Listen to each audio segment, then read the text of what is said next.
رحم اللہ من قرأ الفاتحہ۔ بسم اللہ الرحمن الرحیم، الحمد للہ رب العالمین الرحمن الرحیم مالک یوم الدین ایاک نعبد و ایاک نستعین اہدنا الصراط المستقیم صراط الذین انعمت علیہم غیر المغضوب علیہم ولا الضالین۔ لا حول ولا قوة الا باللہ العلی العظیم۔ حسبنا اللہ ونعم الوکیل، نعم المولا ونعم النصیر۔ اعوذ باللہ من الشیطان اللعین الرجیم، بسم اللہ الرحمن الرحیم۔ الحمد للہ رب العالمین والصلاة والسلام والتحیۃ والاکرام علی النبی الامی العربی القرشی المکی المدنی الابتہی التہامی صاحب الوقار والسکینہ المدفون بأرض المدینہ العبد المؤید الرسول المسدد المصطفى الامجد المحمود الاحمد مولانا ابی القاسم محمد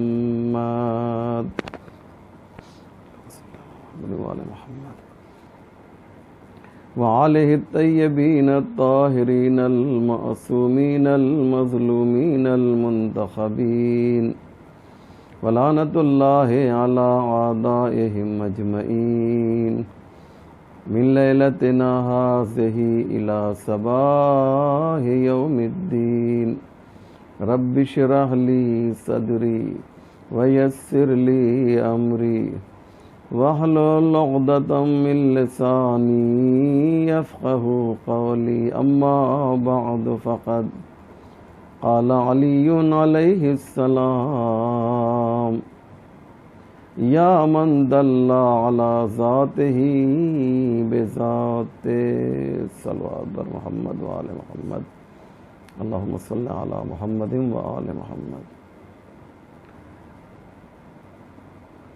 عزاداران مولا کائنات، یہ مجلس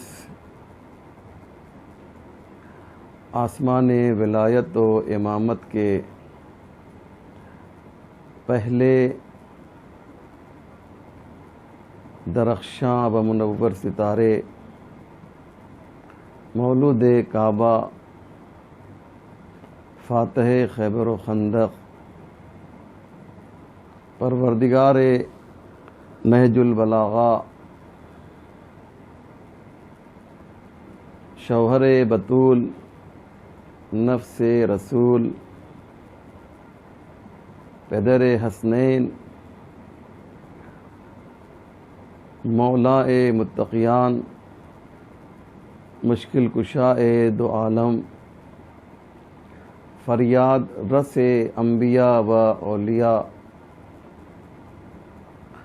معلم قرآن عزت قرآن محافظ قرآن مفسر قرآن جان قرآن شان قرآن حضرت علی ابن ابی طالب علیہ الصلاۃ والسلام کی جاگداز دلسوز شہادت کی مناسبت سے برگزار کی جا رہی ہے۔ اس وقت پوری دنیا میں یہ مجلس ٹیلی کاسٹ ہو رہی ہے۔ ہر ایک یہی چاہتا ہے کہ آج کی شب اگرچہ امام باڑوں میں تالے لگے ہوئے ہیں، لاک ڈاؤن کی وجہ سے کوئی اجتماع نہیں ہو سکتا ہے، کوئی مجلس نہیں ہو سکتی ہے، لیکن ہر مومن کی یہ تمنا ہے کہ وہ آج کم سے کم سوشل میڈیا کے ذریعے سے مولا کائنات کی مجلس سن سکے. اور ہم کتنے خوش نصیب ہیں جو اس وقت اس مجلس میں بیٹھے ہوئے ہیں اور مجلس سماعت فرما رہے ہیں. اللہ سے دعا ہے پروردگار یہ مومنین یہ مومنات جو اس وقت تیرے بندے خاص تیرے عبد خاص جس نے خود اپنی عبدیت پر فخر کیا ہے کہ میرے لیے فخر کے لیے کافی ہے یہی کافی ہے کہ میں اللہ کا بندہ ہو جاؤں. آج ہم اس علی مرتضیٰ کی مجلس سن رہے ہیں. پروردگار ان لوگوں پر اپنی رحمت خاص نازل فرما اور یہ جو کووڈ-19 کورونا وائرس کی شکل میں یہ وبا پوری دنیا میں پھیلی ہوئی ہے اور ہر طرف ہاہاکار مچا ہوا ہے. پروردگار ان لوگوں کو جو اس وقت مجلس سن رہے ہیں اس موذی مرض سے محفوظ فرما. انہیں ان تک یہ مرض یہ بیماری یہ وائرس قریب نہ آنے دے. تجھے واسطہ ہے تیری ذات کا تجھے واسطہ ہے تیری عزت کا تجھے واسطہ ہے تیرے وقار کا اور تجھے واسطہ ہے تیرے اس عبد خاص حضرت علی علیہ السلام کا. میں نے مجلس کے لیے عنوان کلام ایک ایسے قول کو قرار دیا ہے جس کا تعلق خود مولا کائنات سے ہے. میں پریشان تھا کہ کس موضوع کو اٹھایا جائے اور کس موضوع پر گفتگو کی جائے کیونکہ ایک ساتھ کئی مناسبتیں جمع ہو گئی ہیں. اس وقت ماہ رمضان ہے ماہ عبادت خدا ہے شب قدر ہے یہ بھی اللہ سے راز و نیاز کرنے کا بہترین موقع ہے اور شب شہادت ہے یہ گریہ و زاری کا بھی موقع ہے. یہی تو ہماری خوبی ہے کہ ہم جس طریقے پر مصلی پر پیش رہتے ہیں اسی طریقے سے فرش مجلس پر بھی ہم پیش رہتے ہیں. نہ ادھر کوئی کمی کرتے ہیں نہ ادھر کوئی کمی کرتے ہیں. اور اللہ نے بھی شب قدر مولا کائنات کی شہادت کو مقدر فرما کے یہ بتایا کہ جو علی کے چاہنے والے ہوتے ہیں وہ عزاداری بھی کرتے ہیں عبادت بھی کرتے ہیں. جو علی کے ماننے والے ہوتے ہیں وہ فرش عزا پر بھی آتے ہیں اور فرش عبادت پر بھی نظر آتے ہیں. تو میں نے عرض کیا کہ میں پریشان تھا کہ کسی ایسی حدیث کو عنوان کلام قرار دیا جائے جو آج کی شب اور آج کی مجلس اور اس مہینے سے بالکل مربوط ہو. تو میرے ذہن میں دعائے صباح جو مولا متقیان کی ایک معرکۃ العارا ایک عظیم الشان دعا ہے جس میں مولا کائنات اللہ کے بارے میں بیان کرتے ہیں اور اپنی عظمت کا بھی اعلان کرتے ہیں. یعنی حدیث تو ایک ہے لیکن اس میں اللہ کا بھی تذکرہ ہو رہا ہے اور خود امام اپنے بارے میں بھی بہت کچھ بیان کر رہے ہیں. ارشاد ہو رہا ہے مولا علی فرماتے ہیں کہ یا من دل علی ذاتہ بذاتہ اے وہ ذات کہ جو جس کی ذات خود اس کی ذات پر دلالت کرتی ہے. میں اسے بہت آسان کر کے پیش کروں گا تاکہ جو چھوٹے بھائی میرے مجلس سن رہے ہیں ان تک بھی یہ بات میری پہنچ سکے. کیا فرمایا مولا نے یعنی ہم نے اللہ کو کسی وسیلے سے نہیں پہچانا ہے، بلکہ براہ راست اللہ کو پہچانا ہے۔ معرفت پروردگار میں مولا علی فرماتے ہیں، معرفت پروردگار میں کسی وسیلے کی ضرورت مجھے نہیں پڑی۔ اللہ کو پہچاننے کے لیے کسی مخلوق کی ضرورت ہمیں نہیں پڑی، بلکہ ہم نے براہ راست اللہ کو پہچانا۔ مجھے اس کے لیے ایک آیت کا سہارا لینا پڑے گا، اور آیت بھی آپ کی سنی ہوئی ہے۔ بہت زیادہ مجھے تفصیل میں نہیں جانا ہے، صرف اشارہ کرنا ہے، چونکہ یہ آن لائن مجلس ہو رہی ہے، لہذا آن لائن مجلس بھی بہت زیادہ نہیں پڑھی جاتی ہے۔ بس ایک 25 منٹ کے آس پاس انشاءاللہ یہ مجلس ہوگی، جس میں 10 منٹ کے آس پاس وقت نکل گیا ہے۔ آئیے میں اس کے بارے میں تھوڑا عرض کروں۔ میں نے عرض کیا کہ ماہ رمضان بھی ہے، ماہ عبادت بھی ہے، لہذا ایسی باتوں کو آپ کے سامنے پیش کروں جو بالکل وقت اور حالات سے مربوط ہو۔ مولا علی نے فرمایا یا من دل علی ذاتہ بذاتہ، اور اس کے لیے مجھے قرآن کی ایک آیت کا سہارا لینا پڑے گا۔ اور وہ کیا ہے؟ اللہ نے جب حضرت آدم کو پیدا کیا یا پیدا کرنے کا ارادہ کیا تو ایک اطلاع دی، ایک اعلان کیا اور آواز دی، انی جاعل فی الارض خلیفہ، اے فرشتوں میں اس زمین پر ایک خلیفہ بنانے جا رہا ہوں۔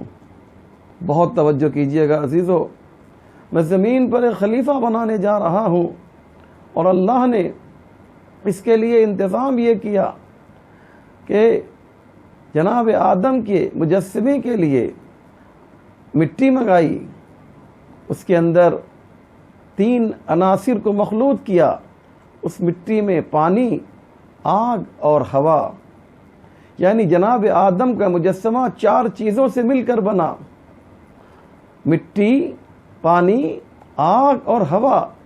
اسی کو عناصر اربع کہا جاتا ہے، جس سے انسان وجود میں آیا ہے۔ اور انہی عناصر اربع میں جب اعتدال برقرار نہیں ہوتا ہے تو انسان کیا ہوتا ہے؟ بیمار ہو جاتا ہے۔ اسی لیے مرزا غالب نے بڑی اچھی بات کہی کہ مزمحل ہو گئے قوا غالب، مزمحل ہو گئے قوا غالب، اب عناصر میں اعتدال کہاں۔ ظاہر سی بات ہے، یہ جو عناصر ہیں، آگ، مٹی، پانی اور ہوا، اس سے حضرت آدم تیار کیے گئے۔ تو جناب آدم کو اللہ نے جب بنایا تو اس کے لیے ان 4 چیزوں کا استعمال کیا۔ لیکن اب میرا سوال یہ ہے، یا من دل علی ذاتہ بذاتہ کو سمجھنے کی کوشش کیجئے۔ میرا سوال یہ ہے کہ جب محمد و آل محمد بنائے گئے تو وہ کس چیز سے بنائے گئے؟ آدم جب پیدا ہو رہے تھے تو زمین پیدا ہو چکی تھی، آسمان خلق ہو چکا تھا، مٹی موجود تھی، آگ موجود تھی، ہوا موجود تھی، پانی موجود تھا، یہ ساری چیزیں موجود تھیں۔ تو جناب آدم کا مجسمہ تیار کیا گیا۔ لیکن جب اہل بیت علیہ السلام عالم وجود میں آئے تو کہا، پیغمبر نے فرمایا اول ما خلق اللہ نوری، سب سے پہلے ہمیں پیدا کیا۔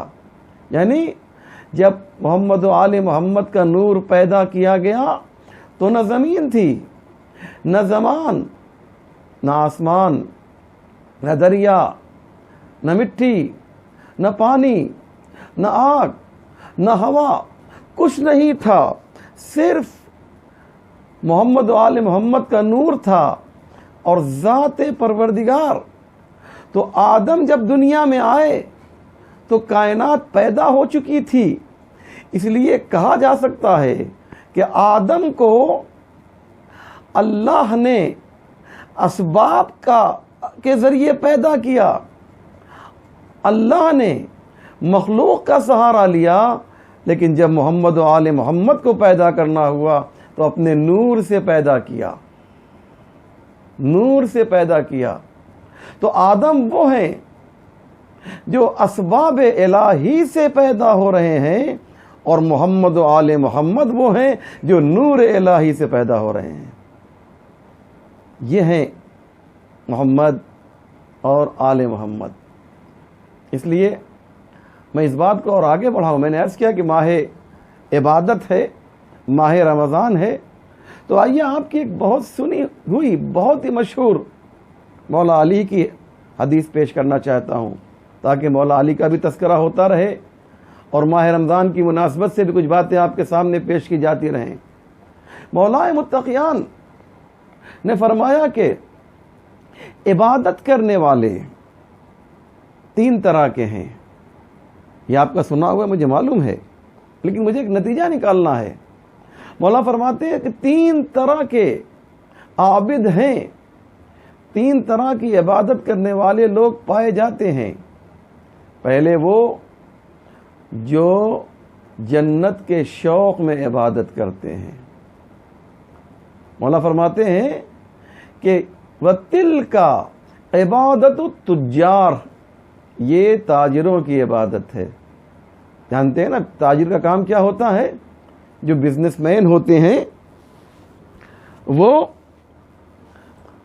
کسی چیز کی تمام کام کرتے ہیں۔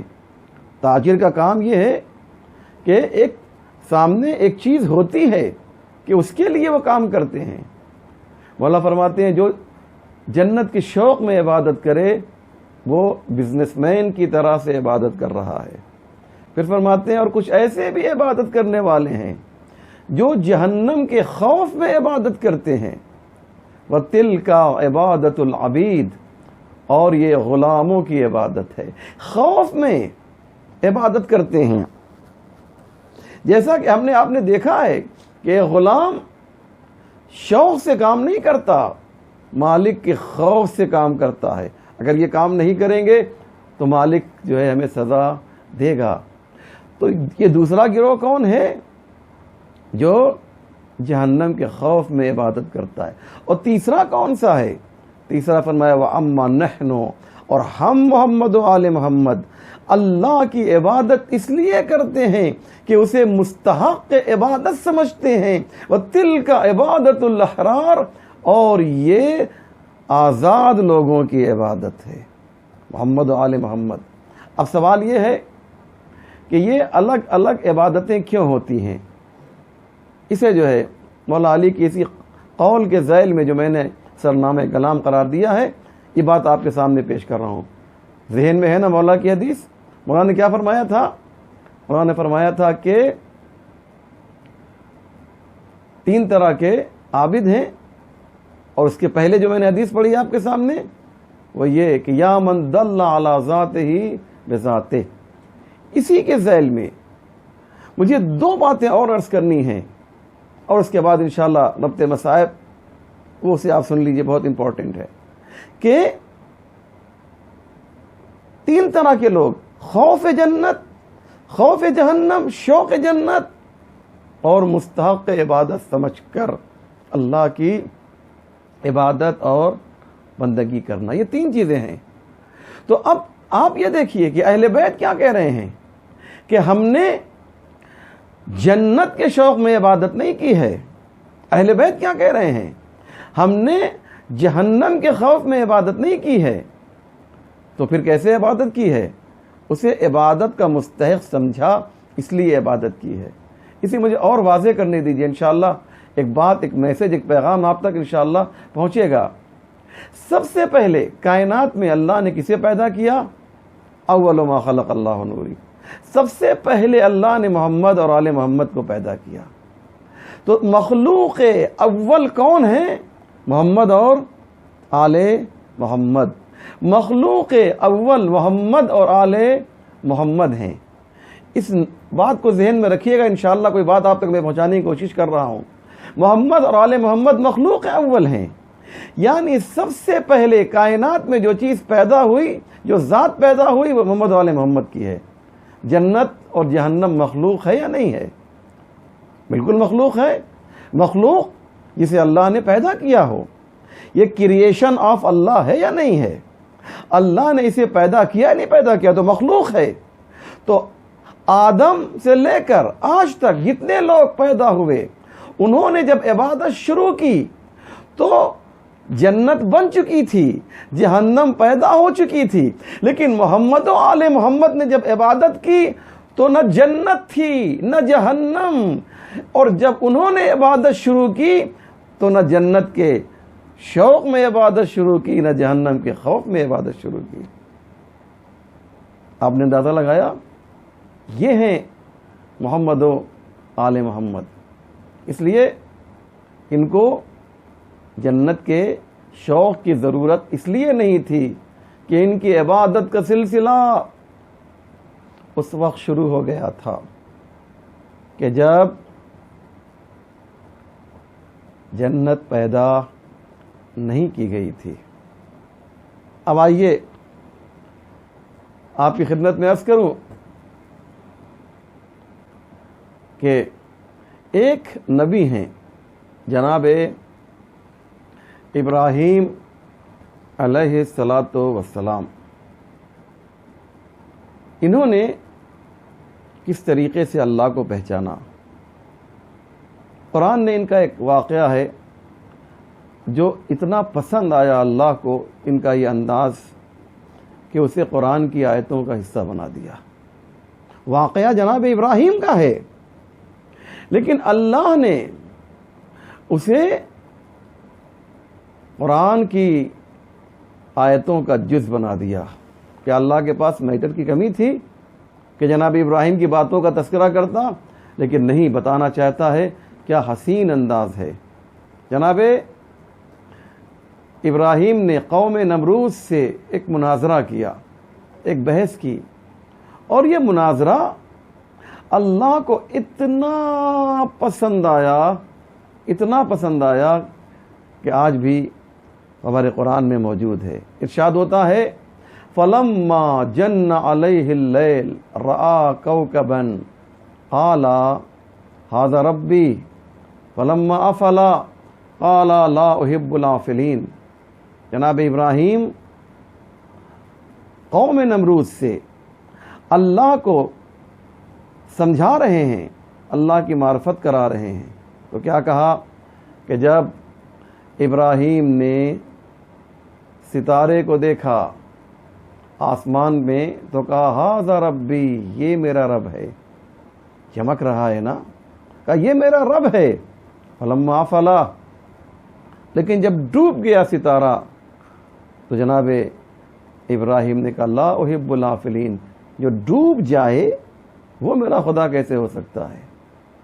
پھر قرآن کہتا ہے کہ جناب ابراہیم نے فلما رأى القمر بازغا قال هذا ربي فلما افل قال یا قوم قال لئن لم يهدني ربي لأكونن من القوم الضالين۔ جناب ابراہیم نے دیکھا کہ چاند نکلا ہوا ہے، کہا یہ میرا رب ہے، یہ میرا خدا ہے۔ فلما افلا، اور جب چاند بھی ڈوب گیا تو کہا کہ جو ڈوب جائے وہ خدا کیسے ہو سکتا ہے؟ اور کہا کہ اگر میرا رب میری ہدایت نہ کرتا تو میں بھی تمہاری طرح سے گمراہ لوگوں میں شامل ہو جاتا۔ میں تو ادھر سے ہدایت لے کر آیا ہوں، اس لیے میں گمراہ نہیں ہو سکتا ہوں۔ میری ہدایت تو اللہ نے کی ہے، میں عالم انوار سے علم لدنی لے کر آیا ہوں اور ہادی بن کر آیا ہوں۔ اس کے بعد قرآن کہتا ہے کہ جب جناب ابراہیم نے سورج کو دیکھا تو قرآن کہتا فلما رأى الشمس بازغة قال هذا ربي هذا أكبر فلما أفلت قال یا قوم انی بریء مما تشرکون۔ جناب ابراہیم نے جب سورج کو دیکھا، واضحتاً چمکتا ہوا سورج نکلا، تو کہا ہاذا ربی، ہاں یہ میرا خدا ہے، یہ خدا ہو سکتا ہے میرا، ہاذا اکبر، یہ تو بڑا ہے نا، تو جو بڑا ہو وہی خدا ہے۔ جناب ابراہیم نے ایک پہچان یہ بتائی کہ جو سب سے بڑا ہوتا ہے وہی خدا ہوتا ہے، اور ہم اسی کو اپنا خدا مانتے ہیں جو اللہ اکبر ہے۔ ہاذا اکبر کہا تھا نا، فلما رأى الشمس بازغة قال ہاذا ربی ہاذا اکبر، یہ اکبر ہے، تو اکبر ہی کو خدا ماننا ہے، اس سے نیچے جو ہو اس سے خدا نہیں ماننا ہے۔ لیکن کیا ہوا، یہ اکبر رہا یا نہیں رہا؟ فلما فلت، اور جب یہ جو سب سے بڑا تھا یہ بھی ڈوب گیا، تو کہا جو ڈوب جائے وہ اکبر کیسے ہو سکتا ہے؟ جو ڈوب جائے اس کا مطلب کوئی ہے جو اس سے بھی بڑا ہے، جو اسے نکالتا بھی ہے، اسے ڈبوتا بھی ہے، وہی ہمارا خدا ہے۔ فلما فلت قال یا قوم انی بریء مما تشرکون، تم ڈوبنے والی چیزوں کو اپنا خدا مانتے ہو، میں انی بریء مما تشرکون، تم جسے اپنا خدا مانتے ہو میں ابراہیم اس سے بری ہوں، میں اسے خدا نہیں مانتا۔ تو اے ابراہیم بتا دو کسے خدا مانتے ہو؟ کَإِنِّي وَجَّهْتُ وَجْهِيَ لِلَّذِي فَطَرَ السَّمَاوَاتِ وَالْأَرْضِ حَنِيفًا وَمَا أَنَا مِنَ الْمُسْلِمِينَ وَمَا أَنَا مِنَ الْمُشْرِكِينَ۔ جناب ابراہیم کیا کہہ رہے ہیں؟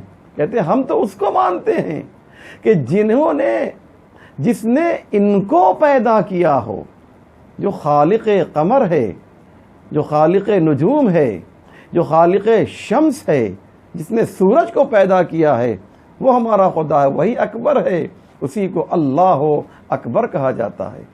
بات بڑے سلیقے سے بیان کی، اللہ کو اتنا پسند آ گیا یہ انداز ابراہیم کہ جناب ابراہیم نے جو ہے معرفت کے لیے کبھی چاند کا سہارا لیا، کبھی سورج کا سہارا لیا، اور کبھی ستارے کا سہارا لیا۔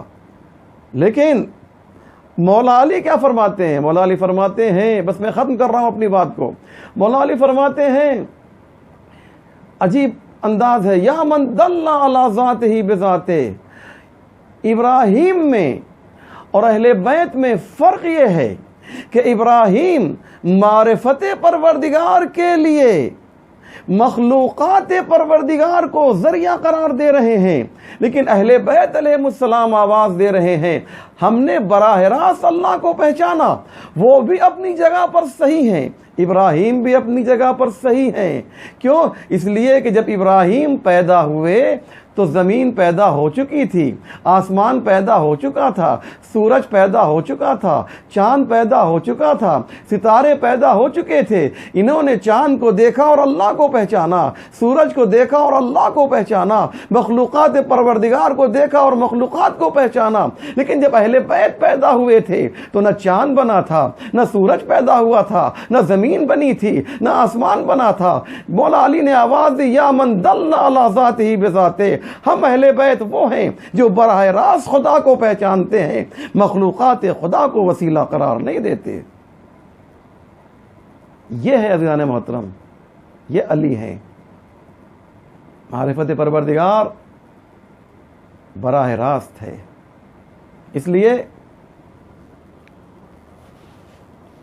ان کا جو رشتہ ہے اللہ سے وہ عام لوگوں سے بالکل الگ ہے۔ ہماری نماز میں ایک چھوٹا سا کانٹا بھی دھس جائے تو ہماری نماز شاید مکمل نہ ہو سکے، لیکن علی اپنے اللہ سے اتنی محبت کرتا ہے، اتنی محبت کرتا ہے کہ پیروں سے حالت نماز میں تیر نکال لیا جاتا ہے اور علی کو خبر جی نہیں ہوتی۔ یہ اسی محبت کا اثر ہے، اسی الفت کا اثر ہے، اسی معرفت کا اثر ہے۔ معرفت جتنی زیادہ ہوگی محبت بھی اتنی ہی زیادہ ہوگی. یہ ایک بہت ہی مستقل موضوع ہے. اس پر علماء حضرات خطبہ گھنٹوں تقریریں کیا کرتے ہیں معرفت کے اوپر.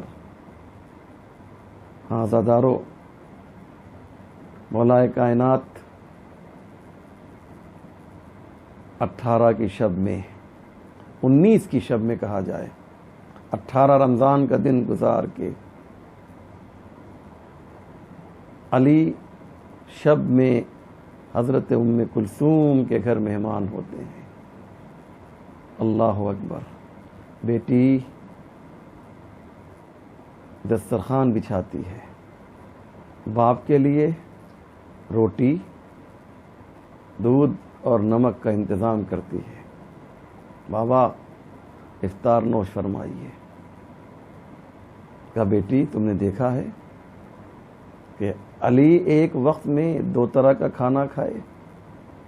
جناب ام کلثوم نے چاہا کہ دودھ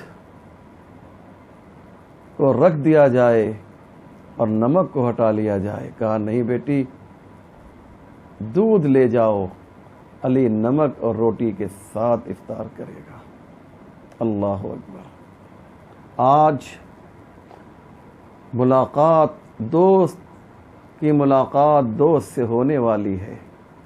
آج لقاء اللہ کا موقع ہے، اللہ سے ملاقات کا موقع ہے. علی مضطرب ہے، جانے کی فکر ہے، دوست سے ملنے کی فکر ہے. صحن خانہ میں آتے ہیں، آسمان کی جانب دیکھتے ہیں اور پھر کہتے ہیں ابھی اور وقت باقی ہے، ابھی اور وقت باقی ہے. پھر حجرے میں چلے جاتے ہیں، پھر باہر آتے ہیں. یہاں تک کہ عزادارو، مولا کائنات، یہاں تک کہ مولا کائنات جو ہیں وہ آمادہ ہوتے ہیں مسجد میں جانے کے لیے، مسجد کے لیے نکلتے ہیں، اپنی بچیوں سے خدا حافظی کرتے ہیں.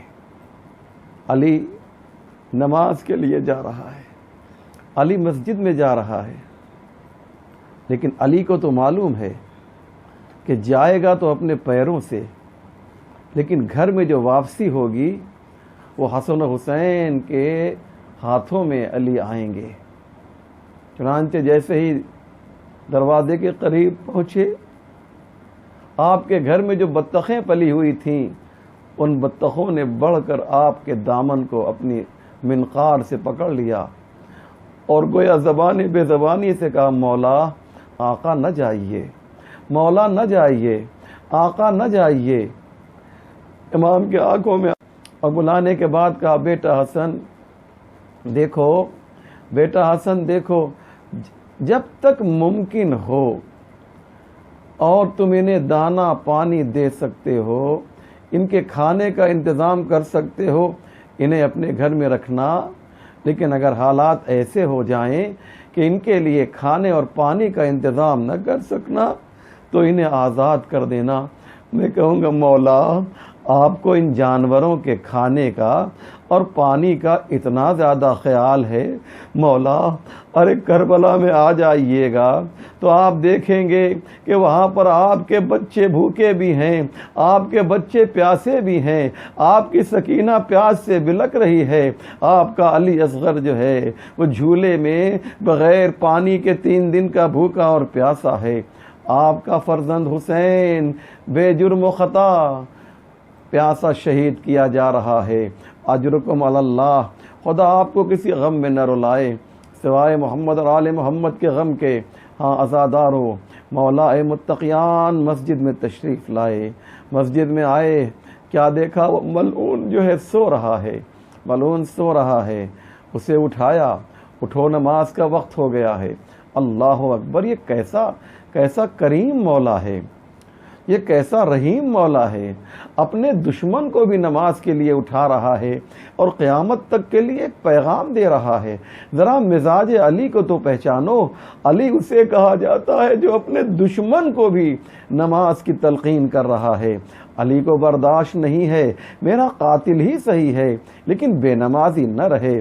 اجرکم علی اللہ، آپ کے آنکھوں میں آنسو آ رہے ہیں، آپ گریہ کرنے کے لیے آمادہ ہو گئے، آپ رونے کے لیے آمادہ ہو گئے عزادارو، تو بس میں چاہتا یہ ہوں چند منٹ مجھے اور آپ دے دیجئے، آج مصاب ہو لیجئے، آج علی کی شہادت پر گریہ کر لیجئے عزادارو، آج علی کی شہادت پر ماتم کر لیجئے۔ بس عزادارو، بس ایک جملہ میں کہنا چاہتا ہوں، مولا مسجد میں آئے، ابن ملجم کو اٹھایا، اذان خود دی علی نے، گلدستہ اذان پر خود آئے، معذنہ پر خود آئے، علی نے اذان دی، اللہ اکبر کہا، علی کی اذان پورے کوفے میں گونجی، اشہد اللہ الہ الا اللہ کہا، علی کی اذان کی، علی کی یہ آواز پورے کوفے میں گونج رہی ہے۔ عجب نہیں سارے حجابات ہٹ گئے ہوں اور ادھر سے آواز آ رہی ہو، لبیک یا عبدی، لبیک یا عبدی۔ علی کی اذان میں آج کچھ اتنا اثر تھا عزادارو کہ پوری کائنات میں علی کی اذان گونج رہی ہے۔ علی نے اذان دی، عزادارو نماز شروع ہوئی۔ جیسے ہی علی سجدے میں گئے، یہ ظالم جو منتظر تھا ایک مرتبہ اس تلوار کو کہ جسے کئی دن تک اس نے زہر میں بجھا رکھا تھا، اس تلوار سے ایسا وار کیا عزادارو، ایسا وار کیا کہ ایک مرتبہ علی کا سر جو ہے شگافتہ ہوا، خون نکلنا شروع ہوا۔ بس میرا مولا فرش مسجد پر تڑپنے لگا اور عزادارو خاک مسجد کو اٹھا اٹھا کر اپنے زخم پہ رکھتا جا رہا ہے اور آواز دے رہا ہے، فزت ورب الکعبہ، رب کعبہ کی قسم میں کامیاب ہو گیا، رب کعبہ کی قسم میں کامیاب ہو گیا۔ ادھر علی کی زبان سے یہ فقرہ نکلا، ادھر اللہ نے جبریل امین کو بھیجا، جاؤ جبریل یہ آواز زمین و آسمان کے درمیان یہ منادی کر دو۔ جبریل آیا، آواز دی، لقد تقدمت ارکان الہدی، لقد قتل امیر المؤمنین، ہدایت کے ارکان منہدم ہو گئے، امیر المؤمنین کی شہادت واقع ہو گئی، قد قتل امیر المؤمنین، امیر المؤمنین قتل کر دیے گئے۔ میں کہوں گا جبریل امین عادت ڈال لیجئے، عادت ڈال لیجئے، آج آپ نے یہ جملہ کہا ہے قد قتل امیر المومنین، کل اسی سے ملتا ہوا جملہ 10 محرم سن 61 ہجری کو کربلا کی سرزمین پر کہنا ہوگا، جب حسین شمر کے خنجر سے شہید ہوگا تو آپ کو آواز دینی ہوگی، قد قتل الحسین بکربلا، حسین کربلا میں قتل کر دیے گئے، حسین کربلا میں شہید کر دیے گئے۔ اجرکم علی اللہ۔ ہاں عزادارو، میں زیادہ طولانی مصائب پڑھنے کا عادی نہیں ہوں لیکن مجھ سے کہا گیا ہے کہ مصائب ذرا طولانی پڑھیے گا۔ بس عزادارو، مولا کائنات جو ہے فرش مسجد پر تڑپ رہے ہیں، سنیں گے عزادارو علی کی کیفیت کیسی ہے، علی کی حالت کیسی ہے۔ لکھا ہے کہ جیسے کسی مچھلی کو پانی سے نکال دیا جائے تو اس کی کیا کیفیت ہوتی ہے۔ بس عزادارو یہی حالت میرے مولا کی اس وقت تھی، مولا زمین پر اس طریقے سے تڑپ رہا ہے جیسے کسی مچھلی کو پانی سے باہر نکال دیا جاتا ہے۔ اجرکم اللہ۔ امام حسن آئے، امام حسن نے علی کو ایک گلیم میں رکھا، لے کر جو ہے گھر کی طرف چلے۔ عزادارو بس میں ختم کر رہا ہوں مجلس کو، گھر کی طرف چلے، ابھی کچھ ہی دور چلے تھے۔ عزادارو آج پورے کوفے میں جناب جبریل کی آواز گونجی ہے، ایک ایک گھر میں یہ آواز پہنچ چکی ہے، علی قتل کر دیے گئے۔ لوگ جمع غفیر کوفے کی مسجد کے پاس جمع ہو چکا ہے، اصحاب کا مجمع ہے، چاہنے والوں کا مجمع ہے۔ جب امام حسین اپنے گھر کی طرف چلے تو روتے ہوئے اصحاب بھی گھر کی طرف چلے۔ ایک مرتبہ علی اپنا غم بھول گئے، وہ علی جو تقریباً غش کے عالم میں تھے، اپنی آنکھیں کھول دی اور آواز دی، اے بیٹا حسن میرے ساتھیوں سے کہہ دو کہ وہ میرے گھر کے قریب نہ آئیں، کیونکہ میں دیکھ رہا ہوں میری زینب رو رہی ہے، میری ام کلثوم رو رہی ہے۔ علی نہیں چاہتا کہ زینب کی رونے کی آواز، ام کلثوم کی رونے کی آواز جو ہے نامحرموں کے کان میں جائے۔ میں کہوں گا مولا اتنا خیال ہے زینب کا، اتنا خیال ہے ام کلثوم کا، ارے ذرا کربلا کے بعد کے حالات کو دیکھ لیجئے۔ یہی زینب ہے، یہی ام کلثوم ہے، کبھی دربار یزید میں جا رہی ہے، کبھی دربار ابن زیاد میں جا رہی ہے، کبھی شام کا دربار ہے، کبھی بازار شام ہے، کبھی بازار کوفہ ہے۔ ارے لوگ صدقے کے کھجور پھینک رہے ہیں اور ام کلثوم آواز دے رہی ہیں، یا اہل کوفۃ والشام ان الصدقۃ علینا حرام، میرے اوپر صدقے کی کھجور نہ پھینکو، ہم آل محمد پر صدقہ حرام ہے۔ وَسَيَعْلَمُ الَّذِينَ ظَلَمُوا أَيَّ مُنْقَلَبٍ يَنْقَلِبُونَ إِنَّا لِلَّهِ وَإِنَّا إِلَيْهِ رَاجِعُونَ رضا بقضائه وتسلیما لأمره اللهم بحق محمد وأنت المحمود وبحق علي وأنت الأعلى وبحق فاطمة وأنت فاطر السماوات والأرض وبحق الحسن وأنت المحسن وبحق الحسين وأنت قديم الإحسان وبحق الأئمة التسعة الطاهرين من ذرية الحسين علیہم السلام۔ یا اللہ تجھے واسطہ محمد و آل محمد کے پروردگار ہمارے اس مختصر مگر اہم اعمال کو قبول فرما۔ جو لوگ یہ مجلس سن رہے ہیں پروردگار ان پر اپنی رحمت خاص نازل فرما، ان کو ہر طرح کی مصیبت آفات اور بلاؤں سے محفوظ فرما، بالخصوص کورونا جیسی وبا اور بیماری سے محفوظ فرما، اور آل محمد کے چاہنے والوں کے ساتھ ساتھ دنیا میں جہاں جہاں بھی پروردگار انسان بستے ہیں ان کو ہر طرح کی بیماریوں سے محفوظ فرما۔ کورونا وائرس یہ جو موذی بیماری ہے پروردگار اس سے ہم سب کو نجات عنایت فرما۔ آل محمد کے چاہنے والے دنیا میں جہاں جہاں بھی ہوں ان کی جان مال عزت آبرو کی حفاظت فرما، پرچم اسلام کو سر بلند فرما، پرچم کفر و نفاق کو سرنگو فرما، ہمارے امام کے ظہور میں تعجیل فرما۔ ربنا تقبل منا انک انت السمیع العلیم۔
سوار لا فتح